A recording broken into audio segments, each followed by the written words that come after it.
All right, what's going on, everybody? Welcome back to the Underground City Podcast. I got my host today. He runs the... You can tell him what you want. I wanted you to tell him what you're running. Yeah, man. So, my name's Zachary Shotwell. Yeah. I just had to put ZJS, bro, just to keep it simple, because, like, we were trying to figure out how to spell last names before we just pressed the button to go live. But, yeah, man, my name's Zachary James Shotwell. I'm the host of the Sunday Morning Bunkcast. I think we started recording our podcast like around the same time. Like I think you were was, probably like a week or two before. Yeah, me. honestly, bro. Like we started like the same amount. Around the same amount of time. So like I've been doing weekly episodes like you. Yeah. Every Sunday I usually record. I've been having guests. I've been trying to get like people from Maryvale from my high school I went to. Yeah. Kind of like rekindle some friendships and shit and just see what everybody's up to. Kind of like some COVID relief. It's like that stimulus package. Yeah. Trying to, get some Cheektowaga, some little bit of hope out there. So I was doing that, and like honestly, man, I'm looking at it like a little bit of therapy too. I just said fuck it. One day I just said fuck it. I grabbed my phone. I started with an iPhone and I put it on a pot, bro, from like a plant. I didn't even have a tripod. I just pressed record. First episode, just went for it and uploaded it on YouTube. So yeah, you were saying that you ran it before therapy, in a sense, almost like it just kind of helped you open up and all that. Yeah, so like I was talking to my therapist about ways that I can start relieving some of my stress. I'm a very angry person sometimes. Oh yeah. All right, and when I say that, like I'm trying to. I kind of underestimate it when I say like I'm a very angry person when I get kind of fired up. Yeah. So like in a sense, like I got a lot of things bottled up, a lot of things I want to just ramble, talk about, bullshit like that. So I figured, you know what? Let's just start recording something every single week. Let's try to keep it positive, talk about something I'm doing. Let's try to get someone on the podcast. I'm trying to get out of my isolation. You know, like how you get all dark and depressed and you start saying, I don't want to hang out with anybody, but then you'll go on Facebook and be like, I'm lonely and have no friends. You know? Yeah. That's what I was doing. I was really? down in the dumps, bro, for a while. It was a dark year during 2020 and a lot of 2021. It was a dark year. Yeah. So you want to just put the mic a little yeah. The way the mics work is it's got range, so the farther you are from it, you want to be a fist away. That's a fist away. Yeah. All right, is that better? Yeah, they're cheaper mics, so I bring it a little bit closer. All right, because I really don't know anything about the audio. I'm. You could probably raise it a little bit too. I'm just a little rookie with this stuff, bro. I really don't know what's going on. Just tighten that up so it don't fall. Yeah, that's perfect. Perfect. Look at that. All right, we're good. What are we talking about? About how you were it was like you were down and out and all that. Yeah, man. So I was saying, I was down and out, bro. I wasn't doing much. I was just kind of bedridden, basically. I was watching a lot of movies, doing a lot of reading, a lot of writing, and then kind of a good idea came along. Let's say let's start seeing if I can get some of my friends involved. Let's see if I can start seeing what people was up to from 4 or 5 years ago that I haven't talked to. Yeah. You know, and then it started to work. I started to get people on my podcast. I got a lot of people involved. I mean, my first episode was 100 views, and then it dwindles. I get 30 to 70 and everything. But I started building a little community. I had 13 episodes up. You know, I was consistent, doing it week to week. And funny part is I do a little side segment in the midweek, Wednesday, Thursday range. I do the late night bunkcast, and I'm practicing being able to just talk on the spot by myself. There's no guests, it's just me, and I'm talking to the camera alone, and it's a lot harder than it looks, bro. You ever watch a podcast when it's just one person, someone like Bill Burr? Yeah. Perfect example. Dude's incredible at what he does because it's hard, though. Yeah. He's just well, go ahead. Because the easiest thing about having a guest or or co-host in my position, I always have something to bounce off conversation if I run off. Yeah, exactly. That's a great thing, and you go back and forth, and you get to know somebody. It's fun when you have a guest. But one thing I realized, there's a downside about having a guest, and you probably came across this. It's hard lining up schedules. It's hard finding guests. It's hard building a podcast off of guest centric like viewership. You kind of get what I'm saying? Yeah. So like I started realizing I was doing that with my first 13 episodes. It was starting to get guest orientated, and it was starting to really stress me out. And it was a problem actually. I was starting to try to get guests every like week to week, different guests. I would have someone lined up. We'd dedicate last minute. I would bail, they would bail, something came up, and I would always scramble last second to get an episode out, and it became something that became fun, became very stressful. Yeah.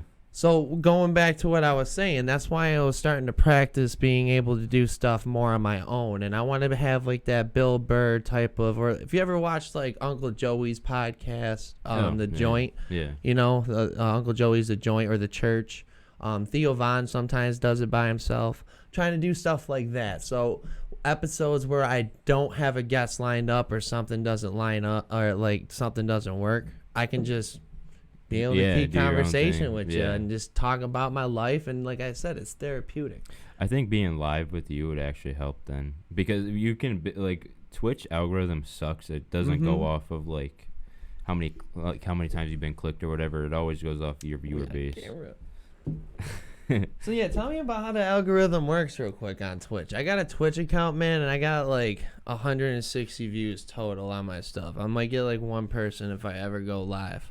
Yeah, I mean, the way that Twitch works is like, I got involved because I was super into gaming a long time ago. But like, if you want to go as far as back as like those days, Twitch worked by just like you could stream a game and people want to click it, because Twitch was so new that like it was easy to get growth. You didn't have to have a personality or anything like that. So yeah, people were just kind of hungry for content, right? Kind of what you're saying? Yeah. And then eventually got to the point where people caught on to it, so it became super saturated, but the algorithm still sucks. If you like, the best way to do it is have a YouTube channel that you build a community on, and then bring them over to Twitch when you do go live. And then you kind of have that back and forth relationship with it. If you just go live like I do, I just do it because I like to go live. Just to have it. And it's practice, bro. Yeah. It's all what we're doing here is practice. So you got that live experience still. Yeah. Okay, well, go ahead. And the problem is, though, I only have one viewer now, which is my dad. But the way that works is you would have to know about me and follow me to find me. You can't, or unless you're scrolling all the way to the bottom of that category. Yeah. That's the thing that sucks about it. So you would need to have people lined up and build a schedule, and so they would expect that, and then you can tell people, like, hey, tune in. See, that's... The consistency about it is what you have to keep, and then like I watch a lot of videos, and the best way to do it, from what a lot of coaches on Twitch say, is like to go live like 3 times a week. Three times? Like not like base it off your schedule, but like I only do 1 time a week. But like if I stream every single day, somebody's probably gonna want to watch somebody else that only streams 3 times a week, because they're like, oh, I could go watch the podcast tomorrow when he's live. Yeah, because you're trying to fit into someone's routine now. Yeah, you're trying to find your place, right? And it's kind of like, you know how like the way people sell their merch nowadays is they go by that market strategy where they'll sell a shirt that only drops this 1 time, and once that's gone, you can't buy it again. Yeah, it's kind of like that. Like, you know, I'm gonna be live on Sundays, and if you don't want to come on Sundays, then you're gonna want to watch my YouTube on Monday, or you wait till next Sunday. Like, if you're you know who Ninja is, that guy?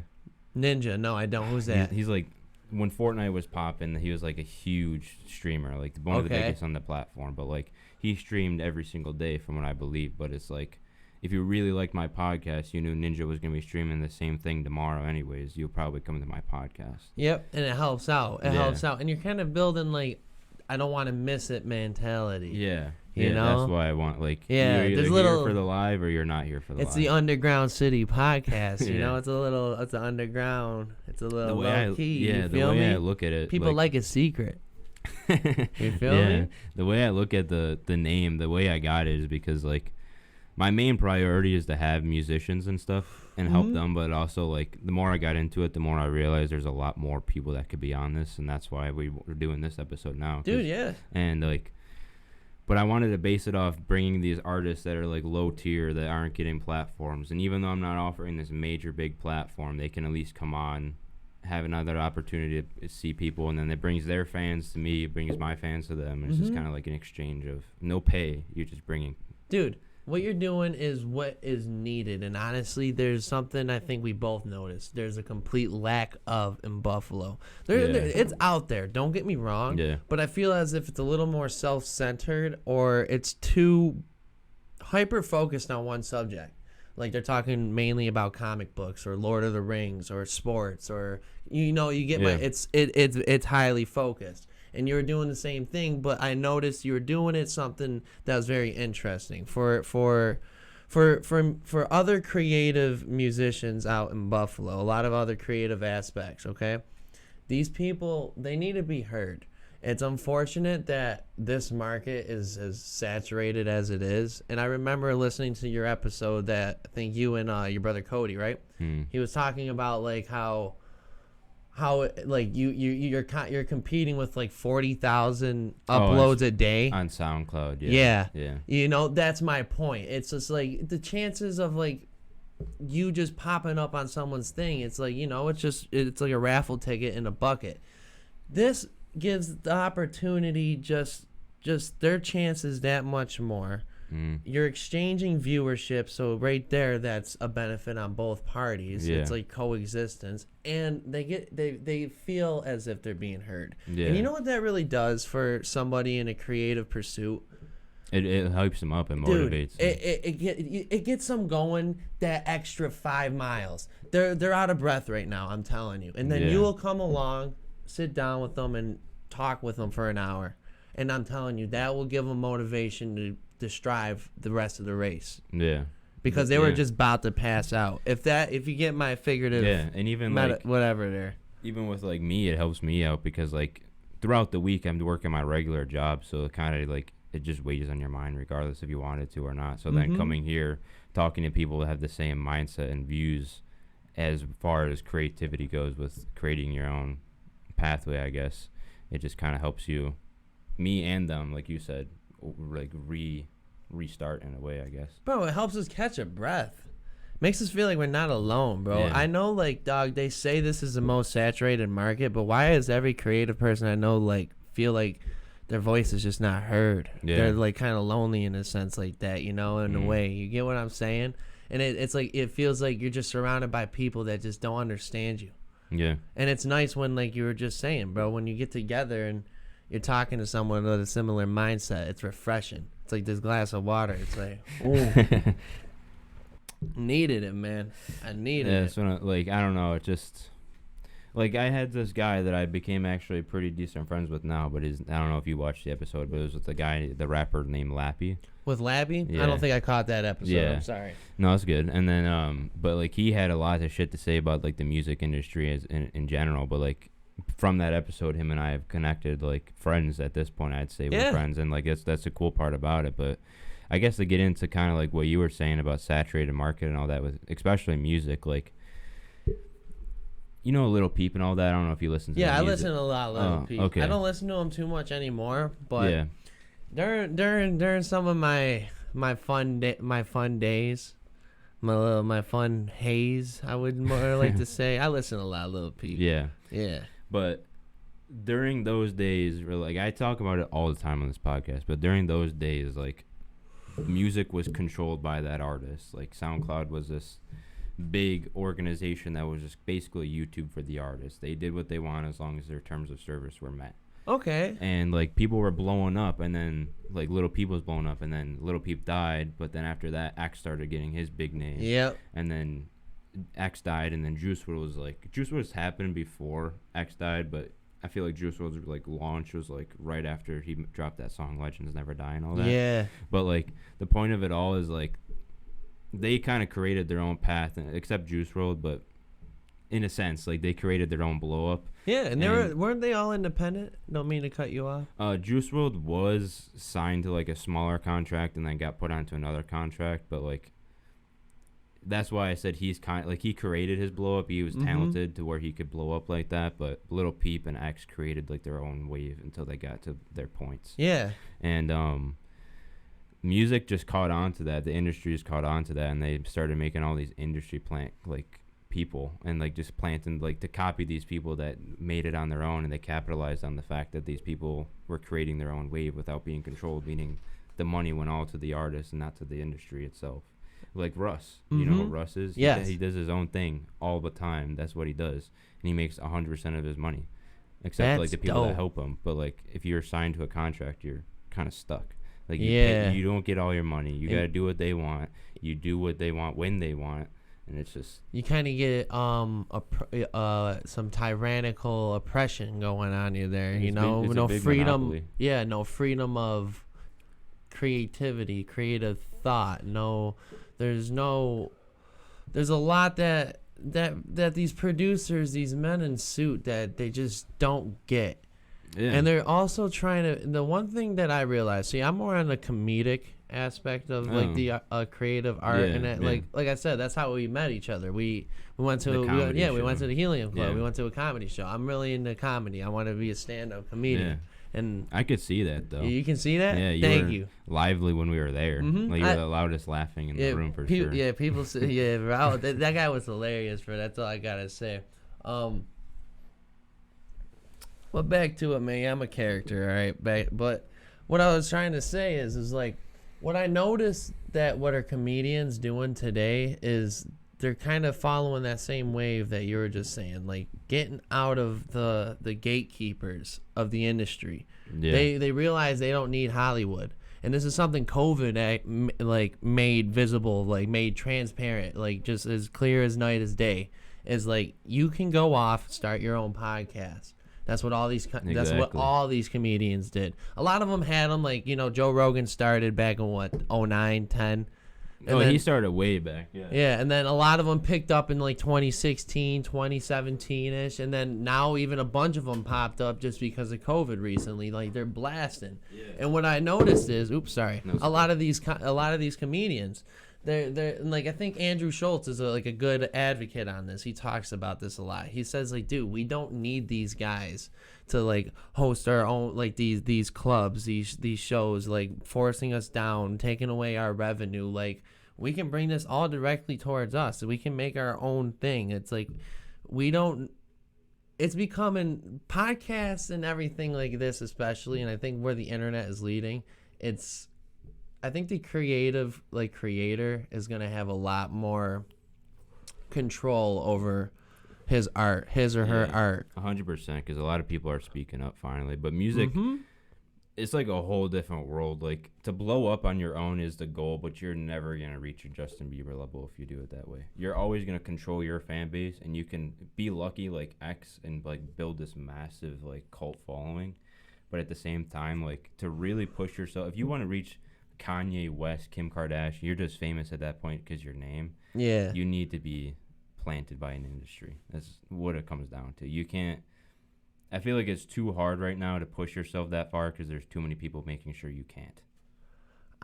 So you think there's a little bit of some cynical action there, some cynical thought there. There's definitely picking and choosing. There's a lot of favorite. It's a world created by favoritism. That's really what it is. What's the word for that? It's like nihilepsy or something. There's a word for that, what you're saying. It's where they pick favorites and they pick, like, you know, relatives. Like, my cousin wants a job or wants this role or wants this label, and they'll choose them instead of somebody who deserves it. Like, a lot of that, you know, it's just, that's what I'm saying. Like, a lot of that cuts you off there. And it kind of, I don't know, it kind of sucks when you look at it like that. A lot of favoritism. For sure. That's why the industry is so hard in general. You got to follow trends all the time. Like, but the podcast is a trend in general right now. Like you said, like, podcasting has been around forever, but it's just a trend right now. And they're here to stay. Oh, yeah. It's the new form of radio because you can listen or you can watch. And you can have a lot of fun with, like, when you really, since you're starting to edit and everything too, you can get really fun with, like, you know, multiple cameras, different segments. You can have fun little things to do. Like, for example, like, I do stuff. Like, I got a new idea that I'm doing that I'm going to be doing on my next episode. It's going to be called, like, the Wall of Wonder. And, like, on my backdrop here, it's just, like, going to be a plain backdrop like that. But I'm going to have my guests or any of my viewers submit photos. I'm going to encourage them to take photos of cool stuff or any pictures that they already have. And once a week, I'll edit them in. And, like, I'll be like, so right here, we got bam, boom, pow, and, like, what pow? And then, like, I'll throw one in. Yeah. And, like, it forces me to, it's a pain in the ass, dude, to, like, yeah. do that on like behind. Time. Yeah, you understand. Yeah. You get it now. Yeah. Like, dude, I give a lot of credit to producers and editors, bro. They work magic behind the damn computer screen. But, like, you do that stuff, and it's really cool for the audience that's, like, watching it. And then there's also people like me who, like, I'm out and about and I'm at work. I'll tune into your podcast, and it's great because, like, then we have the audio platform. And you know what I like doing? What? I like having a little bit of fun with this. So you can be like, good morning. What is that? You can have fun with the mic. You can be like, we're really close. This is really serious. You know what I'm saying? And like we can do like a pill commercial because all those pharmaceutical companies have commercials. It's like, if you take this, side effects may include like disabilities and cancer, and you can have fun with the mic. And I'm noticing that with podcasts. Yeah, it's just it adds emotion and what is the other word I'm looking for? Interaction, I guess you could say. Like, it just adds another depth. That's why I added, like, with the shit with, like, the zooming effect. I'm like, it just added a comedic effect, in my opinion. Yeah. And, like, I thought it was funny just because that clip, we had no idea what to say. So then I, instead of throwing it out, I made something else out of it. Dude, it gives you just that spark, bro, of, like, everybody who likes to make stuff, like that's when, like, the inspiration bubble pops. And you're going, it's funny. Yeah. I love those moments, man. Yeah. I absolutely love them. Yeah, that's why I did it. Like, that's why, like, even with my vlogs, I only had one or two of them. But I think I only had, like, one of them uploaded. But, like, I even added a lot of that because there's a lot of footage that was just stale, but you can make it. Dude, it's footage, bro. Yeah. It's raw material, and you'll refine it into something. Something, and it always puts you up for like a little bit of a challenge. Yeah, you know that goes back to when, like, the reason I even have this camera is because Cody, like I said, does music, but I started doing his music videos and, like, just pictures in general. And I only have one music video that I actually did by him. Yeah, but what's it called? It's called Listen. Yeah, I'll show you after the podcast. Right, go ahead. But, it was so hard to do because I had such a cocky mindset because I used to edit, like, Minecraft videos way back in the day. Yeah, and, Minecraft.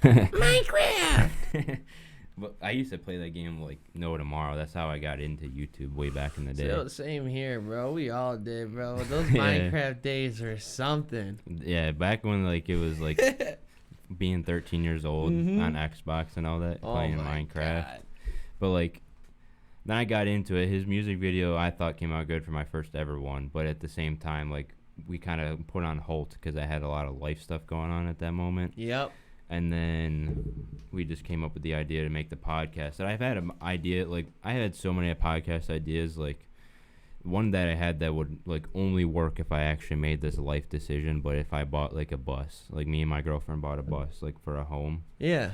And then, like, we smoke weed. Like, it's like everyone knows that we smoke weed at this point, but it would have been like High Life on the Road podcast where you just we're in our bus doing a podcast.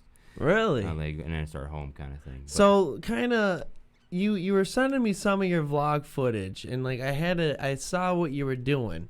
You're kind of doing, like, a day-to-day thing, and you're showing off, and, like, I really loved your editing and your camera angles. There's a lot of cool shots. That was impressive. And, like, dude, fact that you said you're looking for a bus, let me tell you, we got a little bit of shop money coming in for you. Listen, I'm selling a van. Oh, really? Selling a van, all right? So you want a travel van, do you? Possibly. I'm not in position to do it this very minute. I know. But I'm just going to bring it out there, and I'll let everybody know who wants a van, all right? There's a van out there that I'm selling. It's a 1991 GMC Vandora G2500, 5.7 liter. I think it's a V8. And it's like one of those, like, conversion vans, what your uncle would drive. or like something you see parked up by a park that says free candy. Yeah. One of them vans, Yeah. bro. So this sucker's mint on the inside. Is why I bought it. I wanted to go out west, like. Oh, you had the idea to convert So it. like I got the idea more on an impulse. I'm a man of impulse, and like a lot of this is like premeditated. Don't get me wrong, but it's like if an opportunity arises on a premeditated plan, I strike. But sometimes I'm noticing now, because in the past I'm not thinking too far ahead, and it's really biting me in the ass. And I'm it's in part that of position too right it's now. part of the reason why I'm selling this. Yeah. I'm not ready to make the move that I wanted to make. It's just I saw an opportunity, and I don't like letting them slide. Yeah. I know what I want, and I'm getting it. It's the type of mentality I have. But it popped up, and I said, sweet, okay, we got this. But this van became a little bit of a problem. It's still running. It runs great. It's just I don't have the money to really function like comfortably right now, so I gotta get rid of it. So like what I'm selling here is like I said, I got a nice little van. It's a conversion van. The back of it folds down into a bed, and like, dude, it's nice. You can get TV in there. It's like one of them shits, bro. You got curtains on it, smoke weed in that bitch. That's what it is. It's like, it's like the little weed van, hippie van. And it's definitely something to keep in mind. It's just I'm at that same point right now where I made a lot of impulsive decisions to where right. Just gotta take a step back, build my money back up. Like, and I also had shit going down where like we got that that third stimulus, and I had to get a new car because of it, because the heating core blew in my other one. Ooh. And I already put like $3,800 into that car, dude. And it was only worth $3,200, so I was like done with it. And that's why I got that Dart now. Yeah. Like that, and then having to make payments, and then I owed taxes. So then I just got to this point where I'm like, yeah, bro, you're struggling now. Yeah. It's like, dude, we need round 4. Mama Kamala, come through. Like, what are you doing? We need round 4 right now. Yeah. Like, at least do one more. We're down this deep. Give us one more. We need it. Yeah.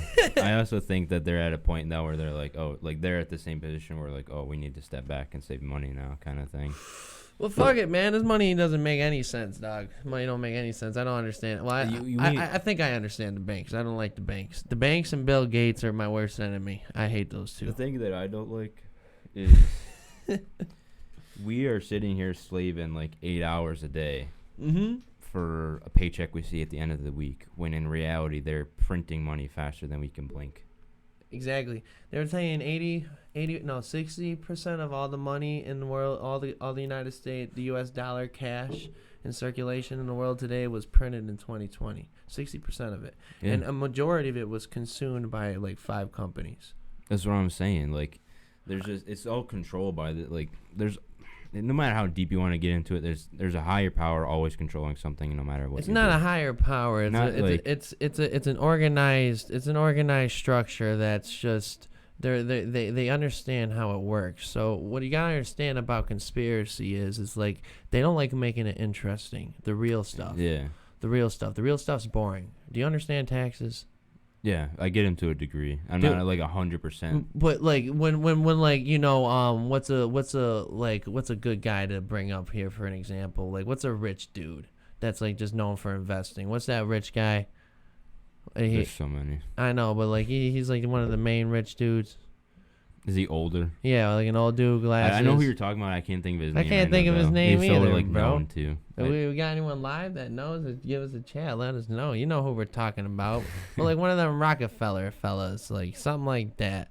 Just like a rich person that's just out there investing money. When they start talking about money, like accountants, and like if you ever watch Ozark, on Netflix? Yeah. Marty Bird, when he starts getting really into the nitty bitty about numbers, and do you understand that? Yeah, it's like to a degree. There's stuff that I understand, but there's also parts where I'm just like not educated to where I don't say anything, I guess, in a sense. Okay, see, you're a special mind then. It intrigues you. But to a lot of people, well, I mean, and plus that's entertainment, so they make it really dramatic, the music and like the plot, the context. They're very good at what they do on screen. But when someone said Bill Gates and that shit. Yeah, but I hate that motherfucker. All right, that guy's the Antichrist. Back to what I was saying, but Bill Gates, when they start talking about like tax invasion and they're doing all this stuff about policy and money and like budgeting and how all of this really works down to the itty bitty, to the average American, bro, they don't care. They don't care to start knowing when you start talking about like computers and you're getting really into like just boring. You ever listen to a 2-hour Congress meeting? No. That's my point. That's my point. See, so Yeah. okay, so you see how that bores you? Sometimes finances, interest rates, taxes, that bores other Americans just as much as like politics bores them. Yeah. All right? And that's where the conspiracy really lies. And this is where these people are really smart at what they're doing, and it's a very well organized system. Oh, you're saying they make it boring so people don't want to pay attention. Exactly, and it's happening right before our eyes. Like, dude, mass surveillance. What's that? What do you mean? What's that? We got everybody watching us, cameras, face recognition, dude. They're finding everybody from the Capitol riots. You know how they're finding these people months later from January 6th? Is because they're popping up on like ATM cameras.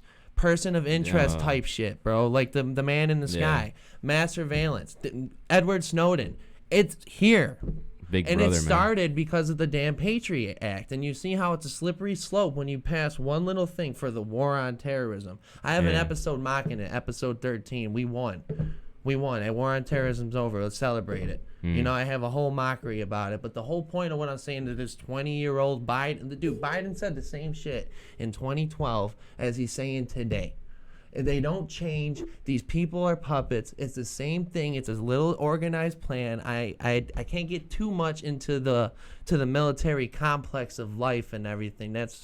And plus, remember, I'm a 22-year-old that doesn't know what the hell I'm talking about still at the same time.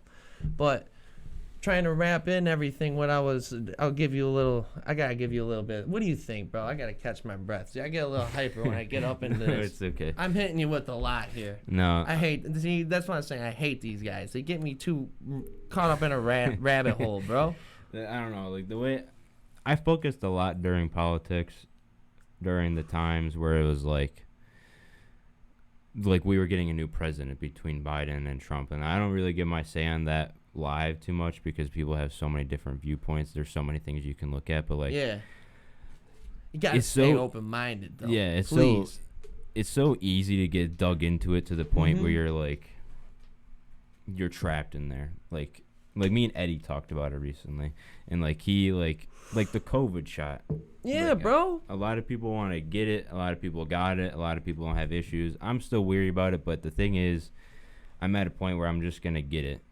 You're gonna get it? Yeah, but like I can see why people are weary about it, and I can see why people have these fears about the government and all that. But I just feel like they're never gonna let us in.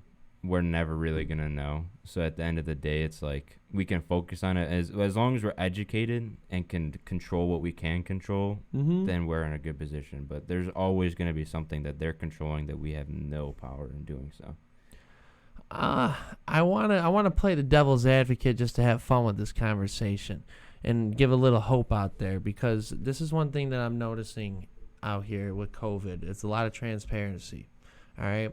And you get people like Alex Jones hyping everybody up, the frogs are gay. But when you really listen to this man, he's like 80% correct. Yeah. There's a lot of shit that is like these crazy ass people are saying. And like you talk to a crazy person every week. This dude's calling you now. Yeah. You're saying, Larry, love that man. And, you know, I was in one of them fucking mental institutions. It's almost my anniversary, actually. May 22nd was like you were in there as a patient. Date?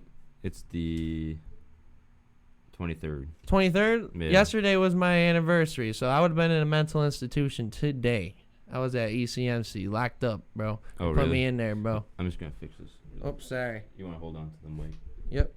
It should. I just wanted. It looked like it was a little loose, but it should be good. All right, was my mic on?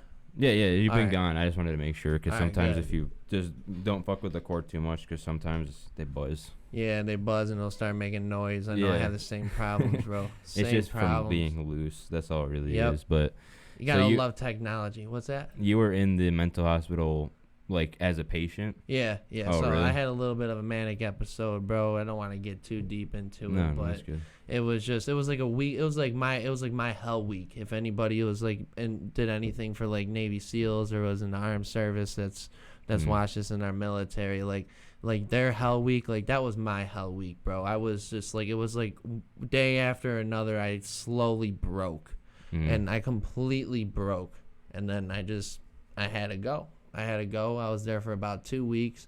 I realized I'm not as crazy as I thought and what a lot of people were making out to be. It was I was really exhausted and ran down, and just like I said, if I get ever deep into it one point, maybe I will with the Sunday morning. I don't know. That's a personal story, right? But what I'm trying to say is like I realized talking to some people out there, though, it's like you probably noticed with Larry, like you noticed when someone completely lost grip on reality. 100%. I still have mine. Yeah. I still have mine, but I'm fragile. Yeah. All right, so I really got to take care of myself, and it's part of the reason why I've been lacking on actually uploading some episodes. Just to take care of yourself mentally. Yeah, dude, because but mental, like, escaping is the best thing you can do for yourself. At the end of the day, this is a drive that you have to, like, if you have it, you have it, which you've been uploading, so you have that drive, but you also, like, no matter where you are, if your dreams to be a quality technician, like what I do for a living, you still have to, like, that's what I don't like. A lot of people think in this society that you work until you cannot work anymore. And, like, the way I look at my personal time at my job now is, like, if I need to call off and I don't feel sick at all, I'm calling off. Like, I don't. Really? Yeah. Like, does that bother you?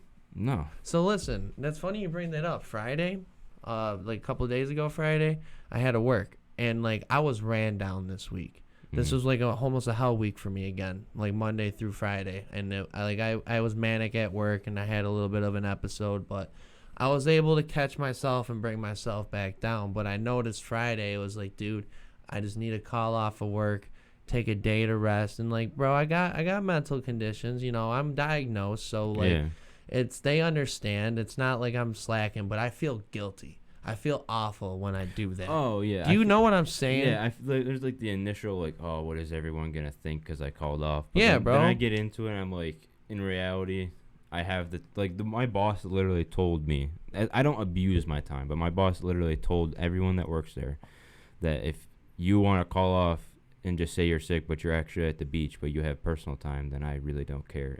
He cares when you have no time left and you're still calling off. And you're abusing your time on top of it. But, like, I show up to work 97% of the time. So, like, the days that I just need to call off, I'm okay with just calling off. And it's like it's the same thing with this. Like, on Mother's Day, I felt extremely guilty because I had no time to get to an episode that day. Dude, same. But, like, same, me too. That's what started my depression on not uploading, was because of Mother's Day. Go ahead. And I had so much going on that I felt, but I also felt guilty that I couldn't get to an episode at the same time. But then I just realized, like, that is just unhealthy. Even though I love doing this, it's just as unhealthy forcing myself to go to my regular job when I can't feel myself getting up to go to my regular job. Thank you, bro. Thank you. So I'm not alone, dude, because do you work full time? 40 hours a week. Yeah, dude, so do I. And it's like, when you're doing a full time, what's your shift? First or second? I work third? 6 a.m. to 2:30. So you're doing something similar to me. I work 7 to 4:30. So we're on the first shift grind. Bro, when you're doing that Monday through Friday and you're trying to keep up on just living life, working out, groceries, cooking food, bro, you know, being an adult sucks, bro, all right? It sucks. Yeah, exactly. I ain't lying. Everyone knows. Even cleaning, yeah, dude. bro, it sucks. Like, you don't, like, me and my girlfriend, like, this shit's hard. We lived at my dad's house across in the other room until she was done with high school because she was a year behind me. So I was working full time. She was finishing her stuff, and then she got a full-time job at my place for different departments, though. So we only see each other on break kind of thing. All right, that's kind of cool, though. You guys are in the same spot, but it's not like you're overexposed. Yeah. You know? And then that way our schedule keeps the same. Plus, she doesn't have a car right now, and it makes it 3 times easier. Oh, you're on me. carpooling, too? Yeah. Oh, dude. Green, you're going green, and it's just convenient, bro. You're saving money all around, and you get some.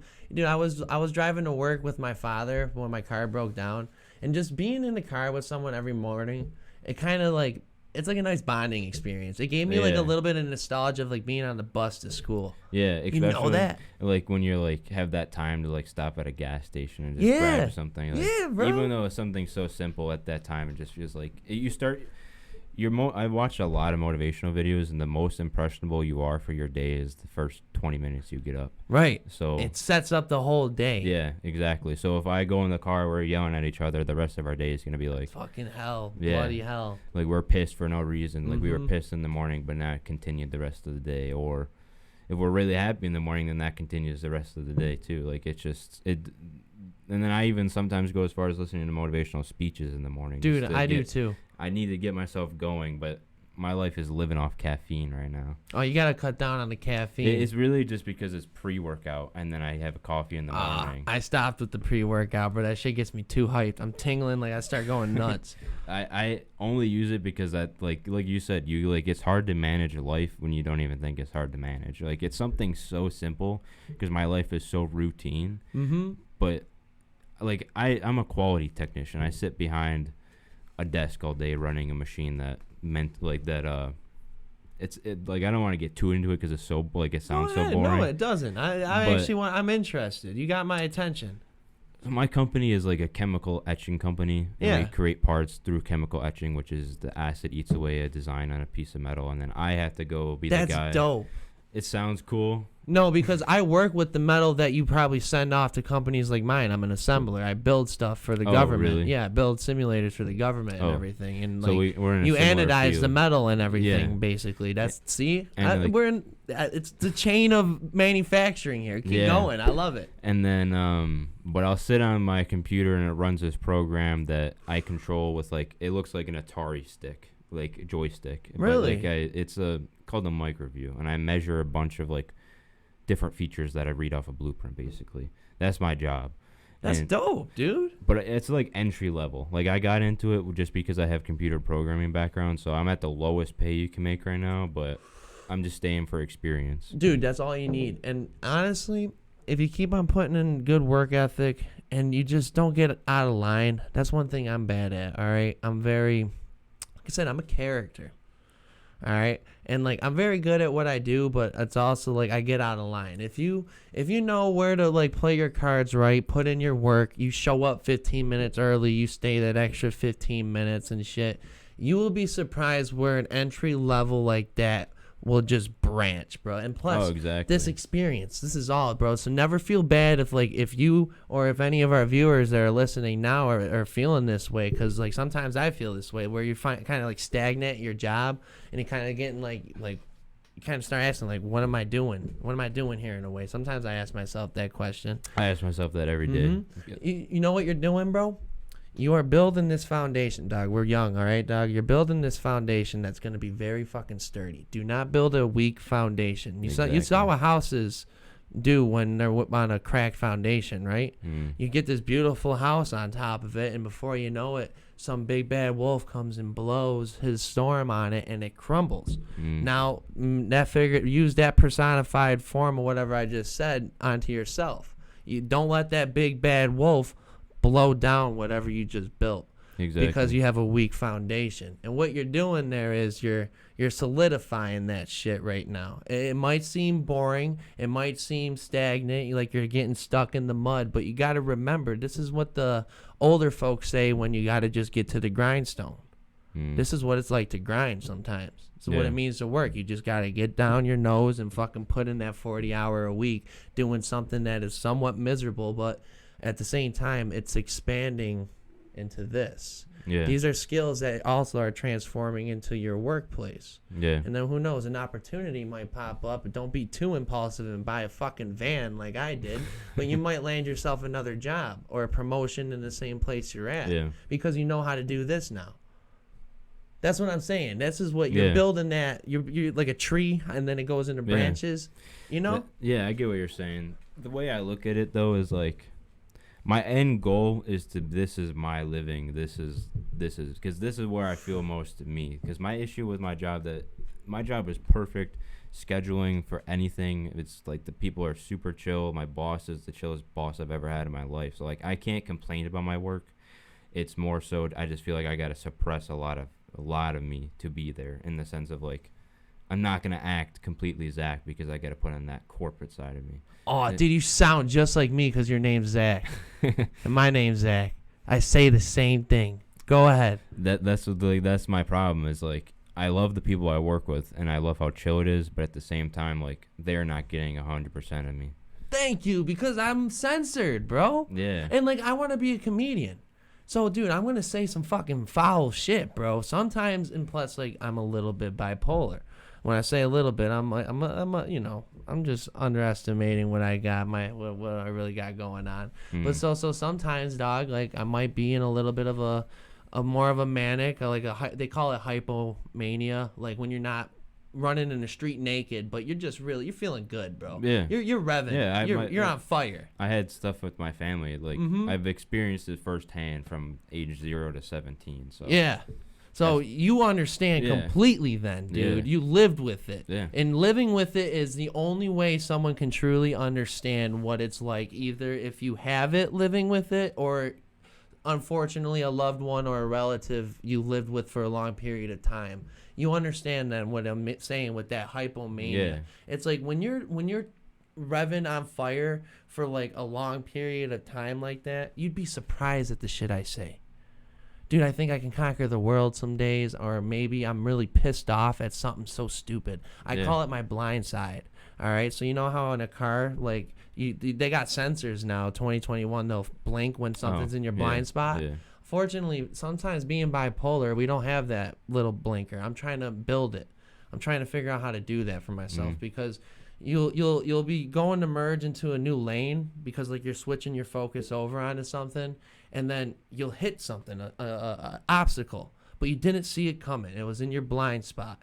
And that right there, something so slight, so small, like you just knocked that over, your reaction to it is so severe, whether it be anger, sadness, fear, and dude, the spectrum is just on the complete climax. Exactly. And that right there, man, like I said, you'd be surprised at the things that you do, you say, and being in a corporate level like that, it's very difficult to manage sometimes, because like I said, I also want to feel like I want to be myself.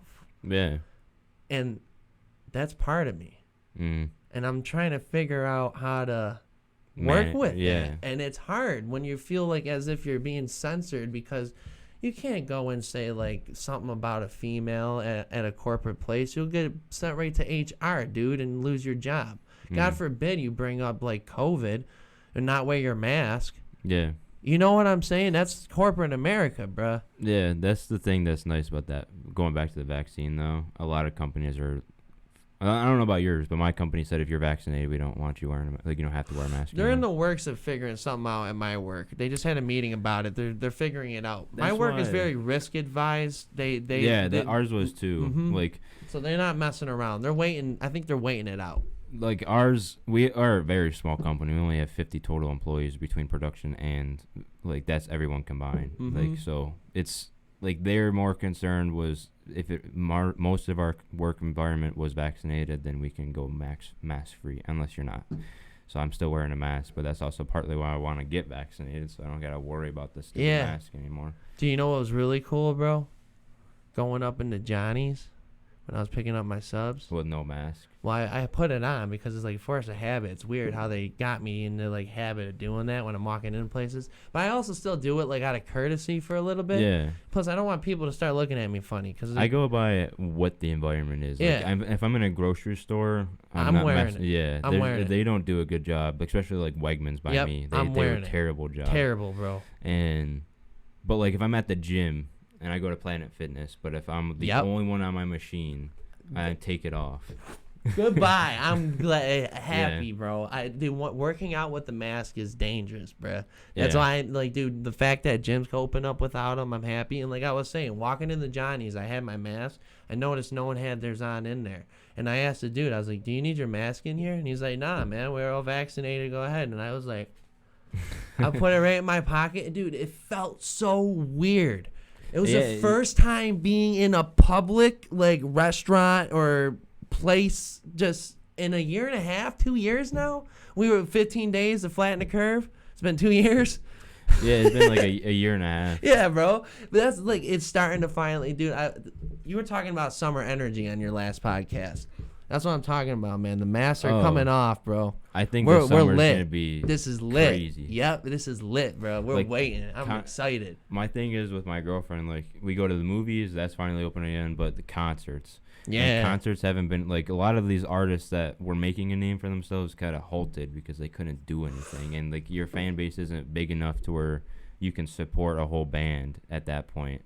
Like, a lot of people we saw, like, do you know who Palisades is or anything? No, I don't. They're, like, I don't personally love them, but they're a smaller band that their main boost of, like, popularity was through performing with bigger and more known bands. So, like, bands like them, like, they're gonna come back and go 3 times harder than even before the COVID hit because they're haven't been around, but also they're going back to make their money back at the same time. So, like, they kind of have like some vengeance, bro. They're ready to rip. Yeah, this September, me and my girlfriend are going to this thing called Incarceration, which is in Ohio, and it's like the concert is inside an abandoned prison. And you can get tattoos there and shit, and then you camp on a site that's like 5 minutes down the road. Really? And, yeah, we'll be there it's like a whole rock festival. Like, Slipknot's gonna be there. I don't know if you know who. Why can't I think of their name right now?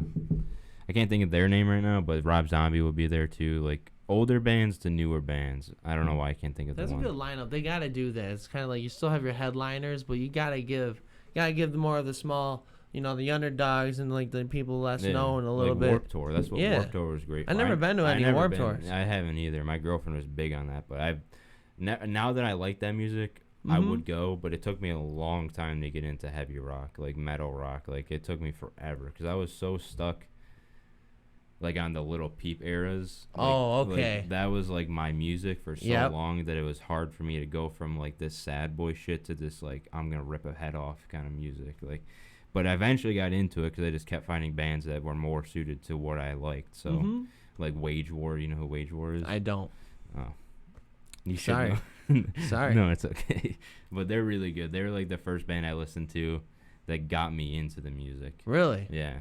Good for you. What I noticed a lot, like, when I'm a big fan of music in general, okay? And I'm not trying to be cliche or corny when I say I listen to everything.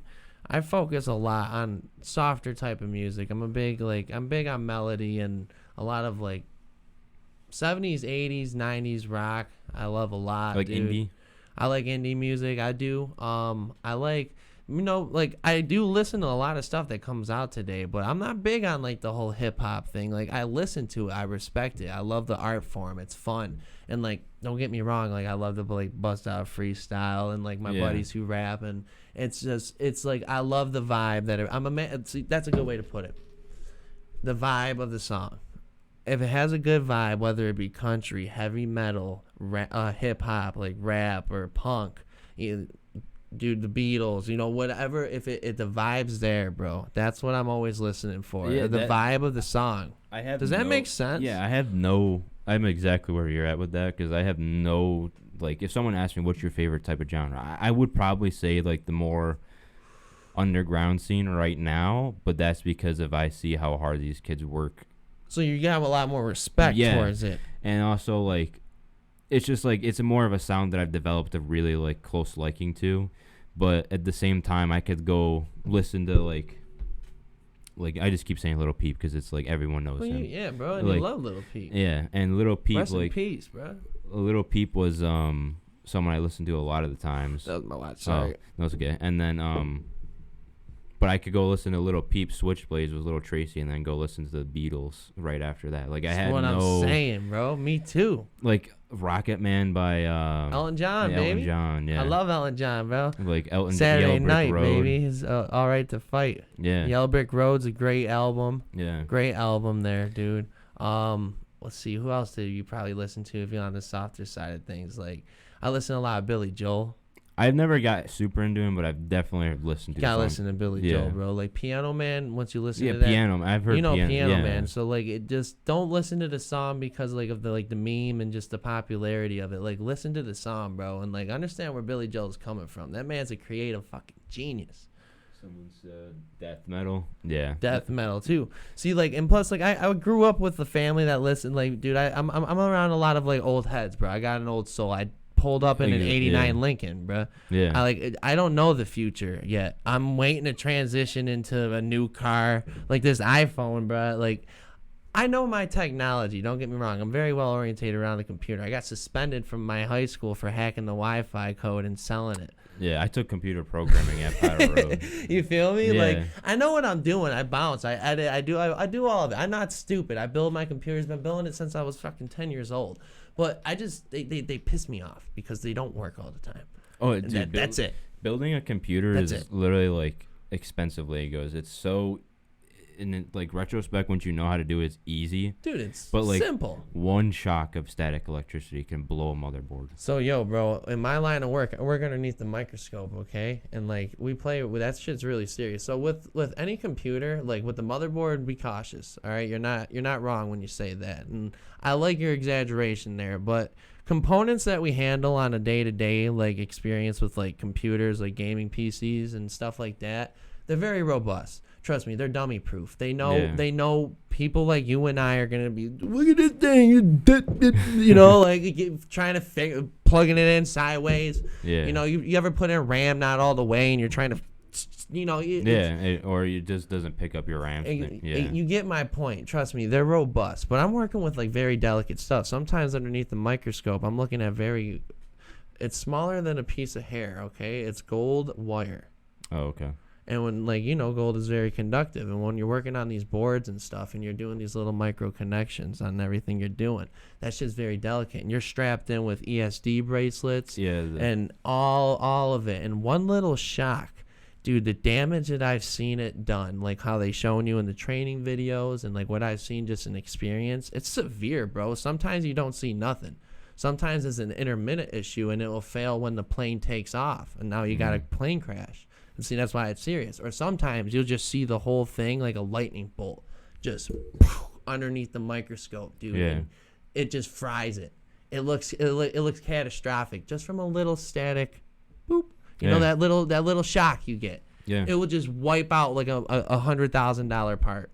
That goes like at my job. We create like we make this part called Heart Soul, which basically like they go for heating onto a helicopter pad, like, and then the propellers, it helps for the conditioning on the things to stay at a relevant temperature from what I get out of them. Right. But at the same time, dope. like, I like that. One thing goes wrong and like they could fuck up their whole like system on their helicopter. Dude, so it's catastrophic. It's just it's crazy. Like with the computer, I get what you're saying, but I've also had issues where like the thing I don't like about computers is like a lot of the times the people like have these big ass warehouses and then they just send you faulty parts. Both computers I've built have had faulty parts I had to get returned. You want me to tell you something bad? You want some bad news for anybody out there that's trying to build a gaming PC? Your time is over. It's done. You're too late. You should have gotten to market around 2013. Your borderline deadline was honestly 2015. The fact that Bitcoin has been taking a rise and then everybody realized they can make a quick dollar building custom gaming PCs. Oh, to mine?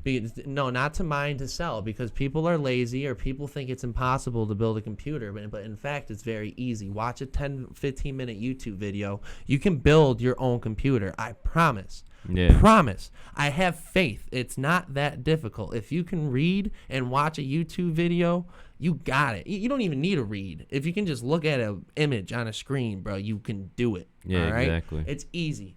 But my point is just from between like what I notice, since I'm heavily involved in this market. This is my world, okay?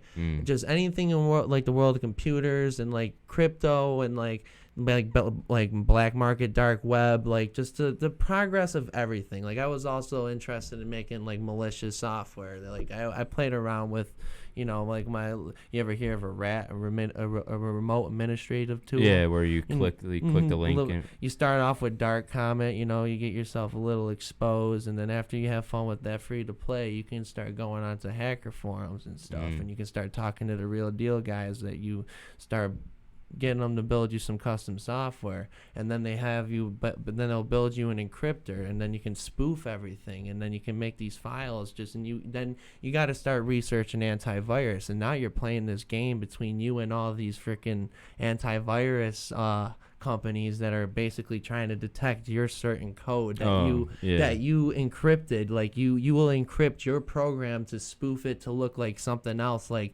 TeamSpeak or Discord, but in reality it's a program that gives me complete access to your computer. And it's insane than just what you can, where this stuff leads. Like I said, I love this stuff. It's just, it gets you in trouble. All right. Even like the scammers now, though, like they have gotten so advanced. Dude, like, that's why I'm paying attention. I like to see what they're doing, but they haven't changed too much. Trust me. And we can leave this for another episode, bro. I'm into this stuff. I love to see what they're up to. They're getting clever. They're getting good. There was this time where on Indeed, my girlfriend applied for a job, and it seemed legit. And then all of a sudden, he sends two $7,000 checks to our address to basically like cash in. And they looked 100% legit, so it would have been $14,000. But she brought it to the bank, asked them about it, and they were fake. So if she put that in, he would have got $14,000, and she would have been negative $14,000. Yeah, they would have been spoofed. And they're doing same tactics, but like they're getting very creative with this stuff, dude. And they're sliding. They're snakes. You got to watch out for these little scammers, man. And you'd be surprised who knows what they're doing. I'm scared of the youth. Think about how much time these guys had on the computer just growing up, let alone now with COVID and what they can find on YouTube. Where do you think I figured out how to do this stuff? Just imagine how much time and screen time these little kids got compared to us. Yeah. And we think we look at the damn screen too much. Their whole life at this point, especially with COVID hitting. Yeah, we're bro. Just even like kids nowadays, like smart. they get distracted just to go on the phone. But like I've seen 3-year-olds that know how to use an iPhone like they've been having it their whole life. But they have been at the same, if you really think about it. What we got to do with our little siblings out there, I'm telling you, don't let them get too consumed with the corporate aspect of what technology has to offer. Let them know that it's still a utility. We can't let them forget about that. All right? Yeah. It's a utility. It's not entertainment. Everything involving a phone, a calculator, even today, because it tracks you. Fucking your computer, a camera, a microphone. It's all entertainment, yes, but don't let that commercial brainwash the youth completely. Remember, you got all of knowledge. All of humanity's library right there. Fucking there. You literally have a computer on your phone. We got to remind them that. Let's not let them get too caught up in TikTok. That's the only thing I'm scared about with the youth. TikTok's been blowing up. I got a lot of hope, bro. They're smart people. They're smart kids. TikTok's been like blowing up a lot of random people though at the same time. I think TikTok was a gift and a curse because there's definitely the people that got famous for literally nothing. But there's also like I post on TikTok like clips of my podcast and they get like 600-700 views. Yeah. See, dude, it's a good way for exposure, bro. I don't hate on social media for that aspect. And now since I'm getting more involved in, creating entertainment, I realize because like I completely I isolated myself from it because it's a problem for me. I don't like it. Like I said, I have my thoughts against Bill Gates, Mark Zuckerberg, Tim Cook, all of these fucking corporate giants. Even Bezos, even Elon Musk, all of them. I don't like what they're up to. These power hungry fucking, and I've been on to them since the algorithm's been released. And I saw how well and how smart and how exponentially it's getting since like especially 2010. This is what I was leading to before, from like 2010, 2011. Mind you, I built my first computer back in like 2008. Right, I was into all this, bro. I was trying to get Bitcoin back then. That's what I was doing. That was me back in 2008. Little kid Zach, no friends, sitting there on a computer. That's what I'm saying. That's why I'm scared of kids who are no friends sitting on a computer. They're up to no good, bro. Yeah. Unless they're watching porn. But they probably they got 2 monitors now. I didn't have that, so they probably got to go and multitask. Yeah. But back in what I'm saying, bro. What was I saying? With these corporate giants and like with privacy, dude, the algorithm has progressed so smart, dude. It's so smart from 2010 to 2021. This thing has been, everybody knows how you talk to Google saying you want to buy a skateboard and now you'll get commercials for skateboards. Well, back then, it wasn't that good. And I was starting to notice as like a little bipolar crazy kid, like these guys are doing stuff, bro. And like all my friends are like, no, you're crazy. Like, stop. Why do you think they're like, just keep pressing agree on all those private, dude, because data, attention, Data and attention is the most valuable fucking resource on this planet, and we're still bitching about oil. Come on. Yeah. Come on. Literally, like, Come on. It's crazy because, like, going off what you said, like, you can literally, like, for an example, there's this time I was like, oh, I really want this donut shop coffee from this brand, Keurig, like, for this Keurig cup brand. And then I seen it at the store. I never looked it up, nothing. But I still came home, put on, like, Netflix, or not Netflix, Hulu, and an ad came up for that exact one. So it just goes, like, this is how companies get everything they need to tag. Like, it's all the market runs off targeted ads. And what people really underestimate is the monopoly of advertising and how much Facebook has control over it. One person, Mark Zuckerberg. I'm worried about Bill Gates, but he's an old fucker that just is getting divorced. He's probably depressed. His time to shine's done. He's trying to go out with a bang with the vaccine. Let him do what he needs to do and blow off his rocket to block off the sun. The man's a fucking crazy lunatic. He's old. Let him die. I'm done with him. But you know what I'm worried about? Are these 20-year-old billionaires. They're going to be around, bro, for another 60, 70, 80 fucking years with billions of fucking dollars and all of the world's secrets. They know what you're watching, what you're looking up, what you want to buy, what you want to do. You know how many times you use Google Maps? Do you even know how to drive anymore? Your brain is probably so fucking lazy that you don't even know your own neighborhood. Yeah. Everybody's using Google Maps, but you know what Google Maps and Elon Musk has been doing for the last fucking 10 years?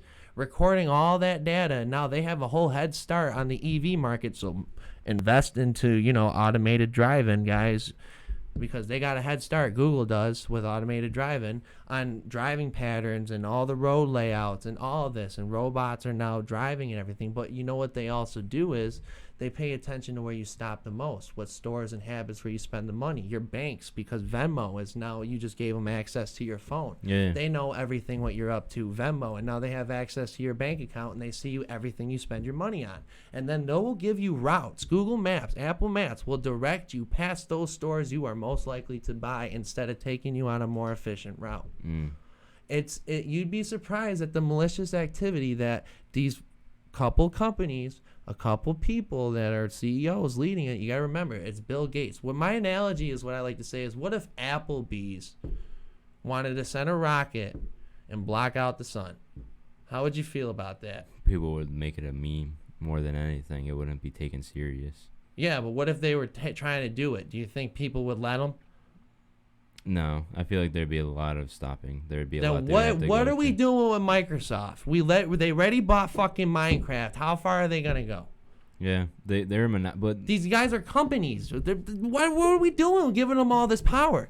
It's monopolies. Like, if you think about it, even all your like Spectrum, DirecTV, like Verizon, they're all monopolies. Yeah, T-Mobile is monopoly. Like, they control areas. Like, a lot of people can't get FiOS because the certain wiring inside of their... I fall under that curse because Spectrum has like this certain law that this is their street. Like, it's fucking gang territory, bro. Yeah, Spectrum sucks. I hate it. That is the worst company for internet. I overpay out the fucking ass for the worst internet that cuts out all the damn time.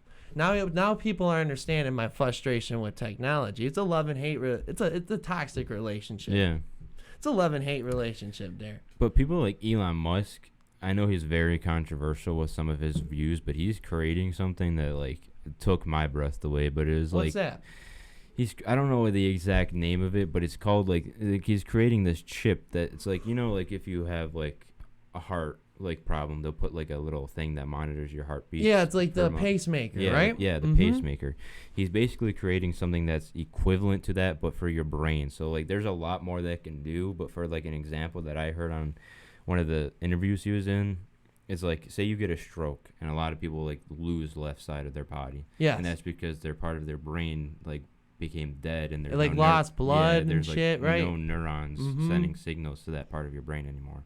But he's creating this chip, and if it all goes well, it will go on someone's brain as if it's like a pacemaker for your brain, but it will instead begin to wake up that part of your brain again and resend basically it's like a little robot that sends the electrons that are missing to that side of your brain. That's beautiful. So you can have that access to and it's like, is like, more than just that, but like that yeah, was it's spectacular. Yeah. That's a better word. Beautiful is a lack of terminology. Yeah, That's spectacular. it's What that's crazy actually that technology there. like it's nowhere near like testing on humans yet, but like he said that he could see it being done within the next 10 to 12 years, which is insane. Like, see, I love Elon Musk for these reasons right here, but don't glorify the man. And remember, he's not the dude behind the scenes doing all the work. He's just a very hardworking entrepreneur. yeah, He is a very multitask orientated businessman, like business Trump type. Not Trump in the bad tense, but like this dude knows how to run 3 companies, right? He's on 3 different companies. yeah, Tesla, SpaceX, right? And like the nothing company. yeah, it's something else. But the boring company. Yeah, but I'm sorry for my lack of, not maybe a viewer can help me out here, but this man is really, this dude busts his fucking ass.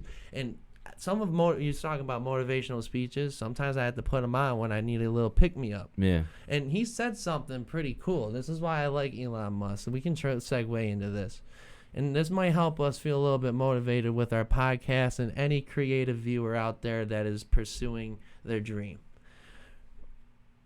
Elon Musk said, whenever you start something, whether it be a business, an idea, a goal, a creative pursuit, a podcast, maybe you start playing the guitar, or maybe you just want to spend more time with your family and you just set up a Tuesday dinner every week.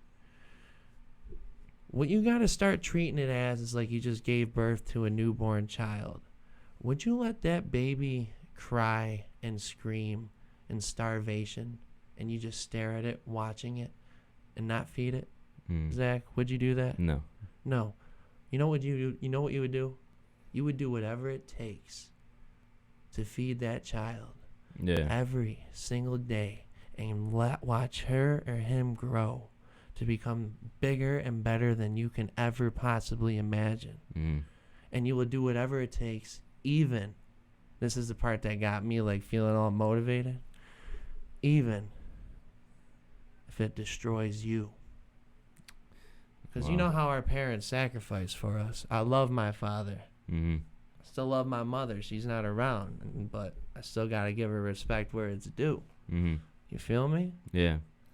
Yeah, that is a crazy way to look at it. I haven't heard him say that, but I did hear him say something that, like, you have to go in knowing you're going to fail and knowing, like, you can't, the way I treat it, even with this podcast, like, I tried not to take my emotions before the business, in the sense of, even if I may not agree with your viewpoint, my girlfriend's viewpoint, someone else's random's viewpoint, I could still learn from that and take that into, like, I always try to learn from somebody nowadays, because I spent a lot of my life resenting the way I grew up, the way, like, life went, and I always like, I just hated myself. How so? I just had a lot of, like, mentally abusive parts of my life growing up, to where it just made me view myself like literal, like, negative. Yeah, and it's like, the thing is, like, I never was suicidal, but it was also one of those points where I was like, I don't want to kill myself because I know who's going to get hurt by it, but I don't care if I die, kind of thing. Yep, I know. I've been down that road. So that's a dark road, buddy. That's the path of hell. Yeah, and then, like, you just gotta, like, I like, after that, like, I had so much mental awakenings from stuff I've done, like, that it's got to the point where I'm like, I know where I want to go, I know what I want to take, and, like, I know the person I want to be. It's just that comes back with a balancing life, where you just got to deal with, like, I don't view, like, my girlfriend told me this, but, like, happiness, a lot of people think it's a destination, but it's really just, like, an emotion. Like, it comes and goes, just like anger and sadness. So, like, if your goal is just to be happy, you're never satisfied, and you're never gonna feel that, because it's never gonna always be there. I could do this, make it my living, make millions of dollars, but I'm still gonna have days where I feel like shit. Like, it's all about your mental awareness, your mental. And, like, it goes back to the beginning, like, where you said you just got to take days off. Like, yesterday I went to Tiff Farms just so I could smoke a bowl. Like, me and my girlfriend went there and just escaped from everything after the gym. And it's just, like, it's just stuff like that. Like, you got to learn, like, you got to accept, like, keep your mind open, accept the people around you for what they are. And I used to have a really bad problem judging people. And, I try not to do that anymore. It's still like you see people that just are so way off board that you don't agree with. So it's your first thing is like, oh, like why the fuck would this person say this or do that? But at the same time, there's a reason someone has for their actions. No one does something because there's nothing. You gotta. I think Rogan was the one who kind of implanted this in my brain. I kind of treat people now like older babies almost. Like they lived a life, bro, that brought them exactly to that moment and stuff. And who knows what the hell's going through that person's brain and that day for them, that week, whatever traumas and everything they go through. It's like, and plus, who am I to judge? It's like, I'm a man of the Lord, praise the Lord, baby. So I leave all that hard work for the big man. You know, I'm no judge. So that's one way that helps me, because I was in the same shoes. I would judge people. I'd be resentful. I would, I call this unwillful knowledge. I would not even open my mind to any disagreement, because I'm right. Yeah, exactly. I am right. And it would piss me off that you don't even think that, right? Yeah. You know what I'm saying? Yeah. But now it's like, instead of looking at things like what would I would do in that situation, I ask myself, what would you do? You get me? Yeah. I get, yeah, like that's the way I'd like try to look at it, is just like the way, like I don't know, like life is just so fast. Like I don't even, like I'm already 20 fucking years old. Like the fact I'm even at this point, like, is crazy to even think, because it's like I feels like I was 8 years old 3 weeks ago. Dude, I know, bro. Like time traveling, bro. It's just, it's hard to always be on top of your emotions, but as long as you're mentally aware, you can control the way you react. But that, like, I'm gonna be going in, like, I just been trying to get my money up, but I'm going to like therapy just to, like, because I've brought myself a long way, but there's like I have really bad rage issues where like I don't like have any intentions of saying what I say, acting as I do, but like I try so hard to like get myself away from that point of blowing up, but then I just like it just something random happens and I'm just ready to like go off until I feel satisfied. Yep. So it's like I get it's healthy to let anger out, but I don't let it, like, my issue. You don't do it healthy. Yeah, and I want to go to therapy so I can have someone neutral to my life that's not going to sit there and be like, oh, well, you're acting this way because this person is treating you like that. Like, I don't want to hear that. I just want to say, like, I want them to be like, this is why you're acting like this, but this is shit you can do to, like, fix that. I'm on the same pursuit as you, my friend. Like, if you ask anybody that knows me, and trust me, we're becoming friends now, and yeah, you'll see the good and the bad from ZJS here, Shot Money Foundation, Sunday Morning Bunkcast. Sorry. No, it's okay. It's what you're getting shouted right, at anyway. Right, so. You know, I gave you a shout out too a few times in my episodes. I love doing those, like, I just love doing the random, like, you know, when you're coming in from the underground city podcast. See, you have fun with the mic and shit. Yeah. It's fun, bro. Yeah. It's fun when you do that. But I'm on the same pursuit, bro. Anybody that knows me well, and like I don't even know myself that well, and I think that's part of our problem. All right, I'm on to something. If you're listening here, is like I'm a very angry man. All right, I'm full of fucking rage, agony. All right, it consumes me with stupid things that set me off that I know that I'm not even mad about, like I was trying to explain earlier. But dude, then I get into like this flight or fight, and I choose fight. Yeah. You know, like you get your war face going, bro. You're screaming. Like you saw I tried mocking David Goggins, but I was telling you, dude, I lost my shoes, my running shoes, and it snapped me off. It's a funny story, bro. This is why I don't like my medication, dude. The shit gets you a little fucked up, these doctors, bro. Yeah. They get you all fucking high. So I was a little fucked up on some of my meds because, like I said, I was manic. So I try to take some a little more extra to kind of calm me down. You know, a little bit of that benzodiazepine. That's what they say with the anxiety when you're just about to burst. It'll numb you down and let you go to sleep. But I had my problems with that, too. Anyways, I did that. You don't remember shit, bro. I lost my shoes. How the fuck do you lose your shoes? Dude, and so I forgot all about the fact that I lost my shoes, and I wanted to go on a run. And I've been running lately. I've been trying to get my mile underneath 6 minutes. Right now I'm under 7. Yeah. And I went to go put on my shoes, and they were gone. And like I started getting a little pissed off, and I mumbled to myself, try doing this. When that happens to you and you're starting to feel You got to stop trying to be this fake person in your head that you wish you can be. Manifest it into existence. I'm not into that dark art crystal manifestation shit, bro, with these girls on. I'm not into that shit. I'm not into that dark art. Manifestation, I feel dark artish. It's beneficial.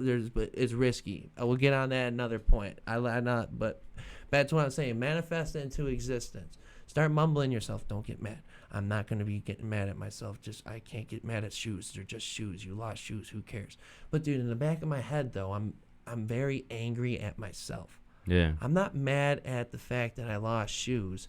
I'm mad at the fact that I kind of relapsed into a path of a manic episode and I had to take medication. It fucked up my whole week. I'm low on money. I just bought these shoes and I am just hating myself. Yeah. And now since I'm going through this therapeutic process, I'm realizing that a lot of my rage is at myself. People tend to cut themselves for self-harm. Some people like to talk shit, beat themselves up. I think you would relate to this. I am so mean to myself. I don't believe in anything I do. When I boast and feel cocky or confident about something, I'm lying straight out my teeth half the fucking time. Yeah. I really think I suck and fail at everything. And I've been failing on all of my life, and I feel as if I've been slacking just as severely recently, and whatever progress I'm climbing out of this rut, I just fell back down. All of this is coming at me at once, and so I'm so mad at myself. So instead of, some people have different coping mechanisms of self-harm. Like, see, sometimes what I do is I'll stare in the mirror, call it the mirror of accountability. I'll start talking shit in the mirror, or like I'm trying to pop zits, and this is what my therapist said. He said, you popping zits and feeling that pain, when do you always pop your zits? It's after work. Think about it. When are you the most stressed? Right after work. And I go right in the mirror to clean my face, and then I'm looking in the mirror, and I hate myself the most because I feel like I just had an awful day at work. I felt like I just said things I didn't want to say, or I did a bad job. And I'm not mad at anybody. I'm not mad at something that happened. I'm realizing more and more I'm mad at myself. So me sitting there squeezing my face, feeling that pain, me sitting there talking shit and screaming and just it's this guy you're mad at. Yeah.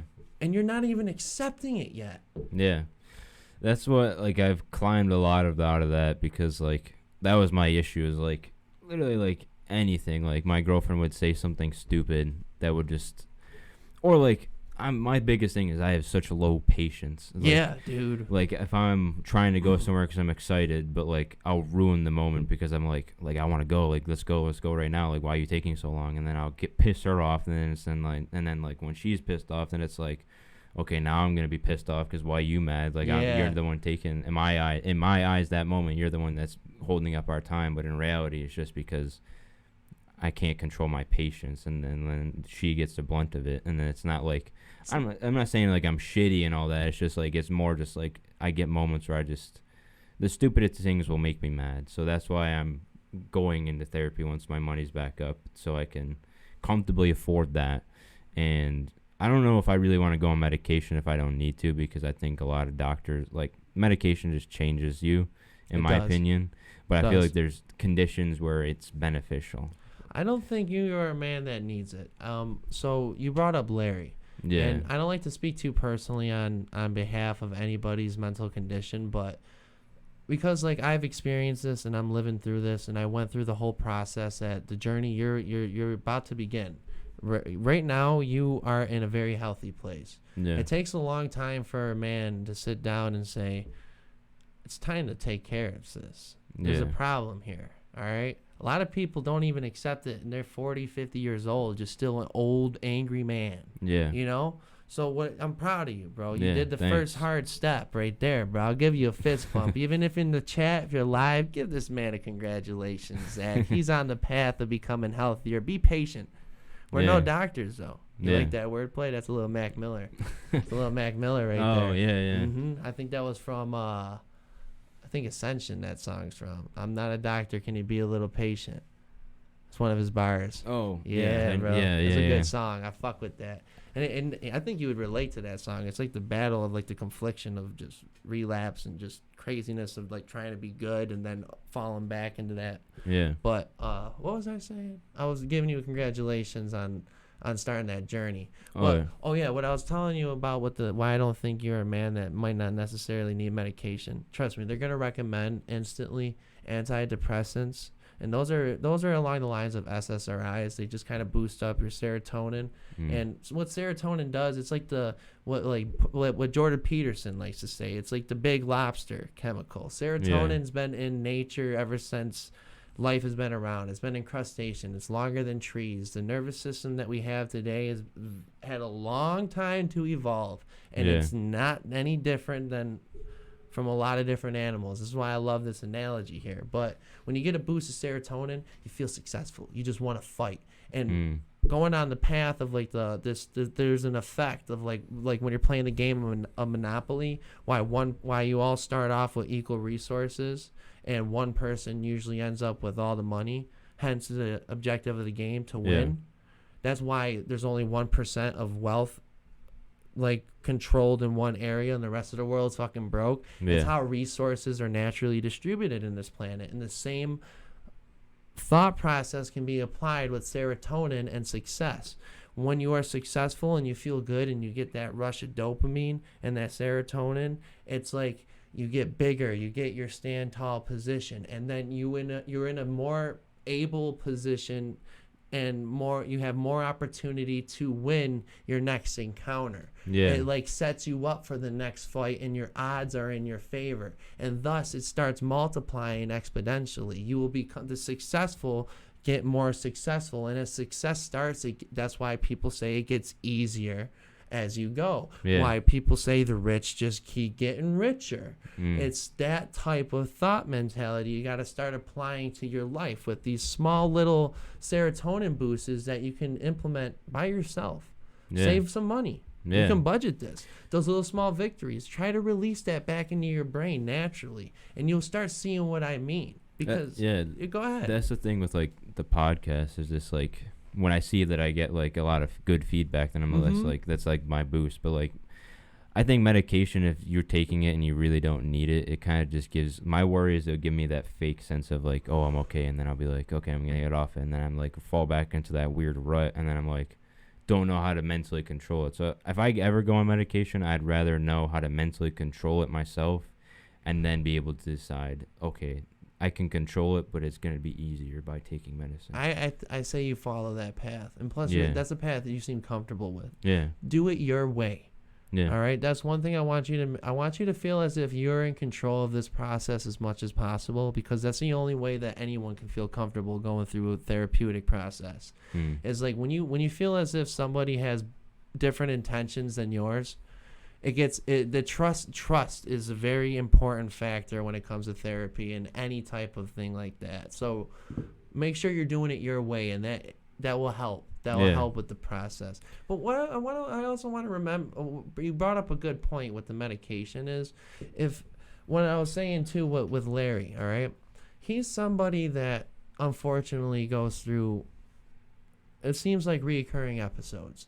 It seems like he's not stabilized. He's not baseline. Me, I'm a little. I wouldn't say I'm good, but like I said, I still have. I'm there.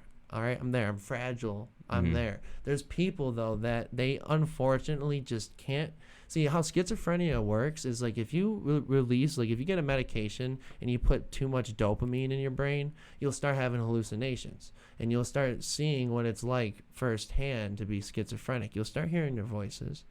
You'll start seeing what they're talking about. Trust me, it's because they have too much dopamine, bro, going on.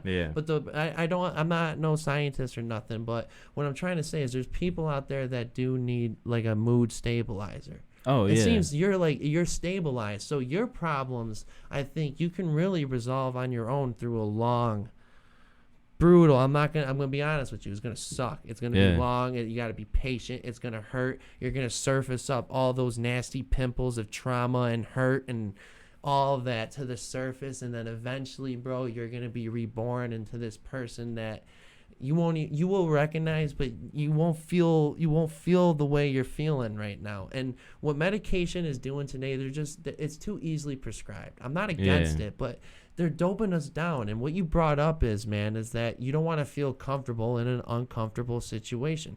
There's a reason why you're anxious, guys.